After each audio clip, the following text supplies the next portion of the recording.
രാമകഥാരസവാഹിനി അധ്യായം 68. ലങ്കയിൽ ഹനുമാന്റെ വാലിന് തീ കൊളുത്താൻ തുടങ്ങുകയാണ്. ഇതിനിടയിൽ ഗായക സംഘങ്ങൾ ഘോഷയാത്രയ്ക്ക് നേതൃത്വം നൽകി. ജനക്കൂട്ടം കരഘോഷം മുഴക്കാനും ആരംഭിച്ചു. എണ്ണയിൽ കുതിർത്ത ശീല വാലിനു മുഴുവൻ ചുറ്റിയ നിലയിൽ ഹനുമാൻ തെരുവീതികൾ കൂടി കൊണ്ടുപോകപ്പെട്ടു. ഒടുവിൽ ലങ്കാനഗരിയുടെ കേന്ദ്രഭാഗത്ത് സമചതുരാകൃതിയുള്ള വിശാലമായ സ്ഥലത്ത് എത്തിച്ചേർന്നു. അവിടെ ദർശനോത്സുകമായ ഒരു വമ്പിച്ച ജനക്കൂട്ടത്തിന്റെ മുമ്പാകെ വെച്ച് ഹനുമാന്റെ പുച്ഛാഗ്രത്തിന് തീ കൊളുത്തി. പൊടുന്നനെ ഹനുമാൻ അതികൃശമായ ശരീരം സ്വീകരിച്ചു. അതിന്റെ ഫലമായി അദ്ദേഹത്തെ കെട്ടിയിരുന്ന കയറുകളെല്ലാം അയഞ്ഞു വീണുപോയി. ആ നിമിഷം സ്വന്തം രൂപം അവലംബിക്കാനും ചാടി പോകാനും സാധിച്ചു. ഒരൊറ്റ ചാട്ടത്തിന് ഹനുമാൻ കനകവർണമായ ഒരു മന്ദിരത്തിന്മേലെത്തി. രാമ രാമ എന്ന് ഉറക്കി ഉച്ചരിച്ചു.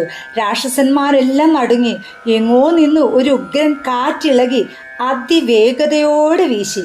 ഹനുമാൻ ആകാശത്ത് തല കുത്തി മറഞ്ഞു. അദ്ദേഹം സന്തോഷം കൊണ്ട് മതിമറന്നു.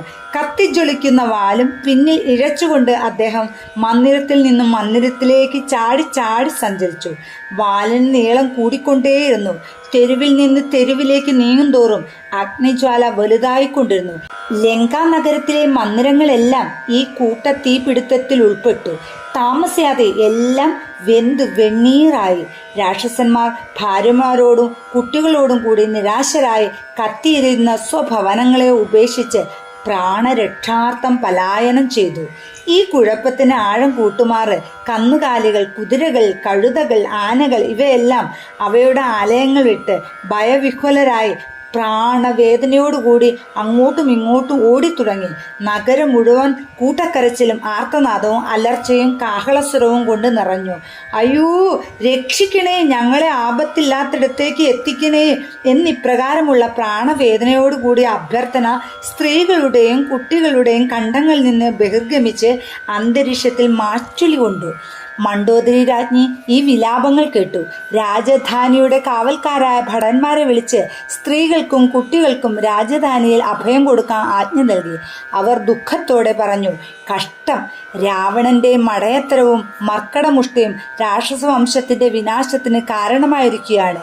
ഇത് കൂട്ടക്കൊലയിലോ സമ്പൂർണ്ണ ജീവനാശത്തിലോ മാത്രമേ അവസാനിക്കുകയുള്ളൂ. ഞാനും ദേവരനായ വിഭീഷണനും വളരെയേറെ ഉപദേശിച്ചു നോക്കി, അപേക്ഷിച്ചു. പക്ഷെ അദ്ദേഹം ശ്രദ്ധിക്കാൻ കൂട്ടാക്കിയതേയില്ല. ഓരോ രാക്ഷസിന്റെയും നാശത്തിലേ ഇത് കലാശിക്കുകയുള്ളൂ. പഴഞ്ചൊല്ലുണ്ടല്ലോ, വിനാശകാലേ വിപരീത ബുദ്ധി എന്ന്. അദ്ദേഹത്തെ ദുഷ്കാലം സമീപിക്കുകയാണ്. അത് കാരണമാണ് ഈ പരമനീചമായ മാർഗങ്ങളിലൂടെ പോകുന്നത്. മണ്ഡോദരി നോക്കിയ ദിക്കിലെല്ലാം തീനാമ്പുകൾ പടർന്നുയർന്നു. അഗ്നിജ്വാലയുടെ മധ്യത്തിൽ തുള്ളിച്ചാടുന്ന ഹനുമാനെ അവൾ കണ്ടു. ഓരോ വീട്ടിൽ നിന്നും ഹനുമാൻ ഞങ്ങളെ രക്ഷിക്കണേ എന്ന ദീനവിലാപം. ഈ വീട് ഒഴിവാക്കൂ. അവർ കൈകൂപ്പി പ്രാർത്ഥിച്ചു. ഞങ്ങളുടെ കുട്ടികളുടെ നേരെ ദയ തോന്നണേ. രാവണന്റെ അനുജനായ കുംഭകർണന്റെ പത്നി മുന്നോട്ട് ഓടി വന്ന് ഇങ്ങനെ പ്രാർത്ഥിച്ചു, അല്ലയോ രാമദൂത, എൻ്റെ ഭർത്താവ് ഗാഠനിദ്രയിലാണ്. ഞങ്ങളുടെ വീടിന് തീ കൊളുത്തരുതേ. അഗ്നിബാധയിൽ നിന്ന് എൻ്റെ ഭർത്താവിനെ രക്ഷിക്കൂ. ലങ്ക സമ്പൂർണ്ണ നാശത്തിൽപ്പെട്ട് പിടയുകയായിരുന്നു. രാവണനും ഈ ആപത്തിനെ സംബന്ധിച്ച് താമസം വിന അറിഞ്ഞു. എല്ലാ ആയുധങ്ങളുമായി ഒരു കുരങ്ങിനെ വളയുവാൻ അദ്ദേഹം ഭടന്മാർക്ക് ആജ്ഞ നൽകി. അതിനനുസരിച്ച് ഹനുമാനെ സമീപിച്ചവരെല്ലാം അദ്ദേഹത്തിൻ്റെ കത്തിജ്വലിക്കുന്ന വാലുകൊണ്ടുള്ള നിഷ്കരുണമായ അടിയേറ്റ് ചിന്നിച്ചിതറി. വാലിലെ തീയിൽപ്പെട്ട് എതിർത്തവരിൽ അധികം ആളുകളും ഒടുങ്ങി. സ്ത്രീകൾ ഉച്ചത്തിൽ നിലവിളിച്ചുകൊണ്ട് മഴമേഘങ്ങളോട് പ്രാർത്ഥിച്ചു, മഴ പെയ്യിക്കൂ, ഈ വൻ അഗ്നിബാധയിൽ നിന്ന് ഞങ്ങളെ രക്ഷിക്കൂ. മാല്യവാൻ അവരുടെ കഷ്ടസ്ഥിതി കണ്ട് സ്വയം പറഞ്ഞു, ഇത് മഴ കൊണ്ട് കെടുത്താൻ കഴിയുന്ന തീയല്ല, സീതയുടെ അസഹ്യമായ ദുഃഖമാണ് ഇത്. മറ്റുള്ളവർ പറഞ്ഞു, രാവണനെതിരായുള്ള ക്രോധാഗ്നിയുടെ ജ്വാലയാണിത്. അദ്ദേഹം അനുഭവിക്കാനിരിക്കുന്ന ശാപത്തിന്റെ ആഗ്നേയ രൂപം. ഇത് ഈ നഗരത്തെ ചുട്ടു ചാമ്പലാക്കും. അഗ്നിയുടെ ഉഗ്രജ്വാല യാതൊരു തളർച്ചയുമില്ലാതെ മന്ദിരാഗ്രത്തിൽ നിന്നും മന്ദിരാഗ്രത്തിലേക്ക് ചാടിച്ചാടിയെത്തി. ചിലപ്പോൾ ഹനുമാൻ ഹ്രസ്വകായനായും ചിലപ്പോൾ അതിദീർഘകായനായും മാറി. അദ്ദേഹം ഏതു രൂപം കൈകൊണ്ടിട്ടും നാശത്തിന്റെ ഗതിവേഗത്തിന് മാറ്റമൊന്നും ഉണ്ടായില്ല.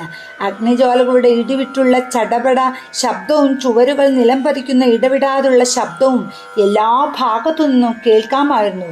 സീതയും ഈ വാർത്ത കേട്ടു. അവൾ തല ഉയർത്തി നോക്കി. തോട്ടത്തിനു ചുറ്റും പുകയും തീപ്പൊരിയും പറന്നുയർന്നു. ആകാശം പുക മൂലം കറുത്തിരുണ്ടിരുന്നു. ഉദ്യാനത്തിൽ അസഹ്യമായ ഉഷ്ണം അനുഭവപ്പെട്ടു.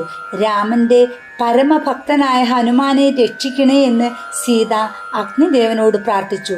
അവരുടെ കരുണാർദ്ര ഹൃദയത്തിൽ നിന്നും പുറപ്പെട്ട പ്രാർത്ഥന ഹനുമാന് പെട്ടെന്ന് ശീതളത്വവും സുഖവും നൽകി. ശരിയായ മാർഗം ഉപദേശിച്ചപ്പോൾ ദുർഭാഷണത്തിൽ ഏർപ്പെടുകയും ഗുരുജനങ്ങൾ നൽകിയ ഉപദേശങ്ങൾ തള്ളിക്കളയുകയും ചെയ്തതിന് രാവണൻ വമ്പിച്ച നഷ്ടവും മാനഹാനിയും അനുഭവിക്കേണ്ടി വന്നു. കണ്ണു ചിമ്മി തുറക്കുന്നതിനിടയിൽ അദ്ദേഹത്തിന്റെ സാമ്രാജ്യത്തിന്റെ തലസ്ഥാന നഗരി അഗ്നി വിഴുങ്ങി. കുംഭകർണൻ ഗാഠനിദ്രയിൽ കിടക്കുന്ന ഗൃഹം, ഭക്തോത്തമനായ വിഭീഷണന്റെ ഗൃഹം, ഈ 2 ഗൃഹങ്ങൾ മാത്രമേ അഗ്നി വിഴുങ്ങാതിരുന്നുള്ളൂ. അനന്തരം ഹനുമാൻ കടലിലേക്ക് ചാടി വാൽ വെള്ളത്തിൽ മുക്കി തീ കെടുത്തി. പിന്നീട് അദ്ദേഹം ഏറ്റവും കൃശകാത്രനായ ഒരു കീശനായി മാറി സീതാസമീപം എത്തി നമസ്കരിച്ചു. മാതാവേ, അങ്ങ് പറയാൻ ഏൽപ്പിച്ചതെല്ലാം ഞാൻ സ്വാമിയോട് പറയാം. ഞാൻ ദേവിയെ കണ്ടു എന്നുള്ളതിന് തെളിവായി എന്തെങ്കിലും എനിക്ക് തരൂ. സീത തെല്ലിട ആലോചിച്ചു. ശിരസിൽ നിന്ന് രത്നഖചിതമായ ഒരാഭരണം ഊരിയെടുത്ത് അത് ഹനുമാന്റെ കയ്യിൽ കൊടുത്തു. ഹനുമാൻ അത് ബഹുമാന സൂചകമായി കണ്ണിന്മേൽ അമർത്തി സന്തുഷ്ടചിത്തനായി സീതയുടെ പാദങ്ങളിൽ വീണ്ടും നമസ്കരിച്ചു. സീത മാരുതിയെ അനുഗ്രഹിച്ചു. അവർ പറഞ്ഞു, ഹനുമാൻ, രാവണൻ എന്നിൽ ഏൽപ്പിക്കുന്ന പീഡ നീ നേരിട്ട് കണ്ടുവല്ലോ. അതുകൊണ്ട് അതിനെപ്പറ്റി വിസ്തരിക്കേണ്ട ആവശ്യം ഇനി എനിക്കില്ല. ദർശനമാകുന്ന ഭാഗ്യം എനിക്ക് അനുവദിക്കണമെന്ന് സ്വാമിയോട് പറയൂ. 1 മാസത്തിനിടയ്ക്ക് ലക്ഷ്മണനോട് കൂടി രാമൻ ലങ്കയെ ആക്രമിക്കണമെന്ന് പറയൂ. ഹനുമാൻ, ഈ 3 ദിവസവും ഞാൻ നിന്നോട് രാമനെപ്പറ്റി സംസാരിച്ചു. നിന്നിൽ നിന്നും രാമനെപ്പറ്റി കേട്ടും സന്തോഷപൂർവ്വം കഴിച്ചു. എൻ്റെ ഹൃദയം ശാന്തവും ശീതളവുമായി തീർന്നിരിക്കുന്നു. നീ പോയാൽ പിന്നെ ഞാൻ എങ്ങനെയാണ് രാവും പകലും ഇവിടെ കഴിച്ചു കൂട്ടുക എന്ന് എനിക്ക് സങ്കല്പിക്കാൻ കഴിയുന്നില്ല. ഞാൻ വറ്റിയ കുളത്തിലെ മത്സ്യത്തിന് തുല്യമാകും. തീർച്ചയായും സർവ്വവ്യാപിയായ നാഥൻ എന്നെ എപ്പോഴും കാത്തുകൊണ്ടിരിക്കുന്നുണ്ട്. എന്നാൽ എപ്പോഴാണ് ഞാൻ അദ്ദേഹത്തിൻ്റെ കമലനയനങ്ങളെ കണ്ട് ആസ്വദിക്കുക? ദേവിയിൽ വിശ്വാസവും ധൈര്യവും ഉണ്ടാക്കാൻ ഹനുമാൻ വളരെയേറെ സംസാരിച്ചു. അദ്ദേഹം പലവട്ടവും അപേക്ഷിച്ചു, അഭ്യർത്ഥിച്ചു, നമസ്കരിച്ചു. അങ്ങനെ ഒടുവിൽ യാത്രയായി. ഇതിൻ്റെ തുടർച്ച 69-ാം അധ്യായത്തിൽ. ജയ് ശ്രീറാം.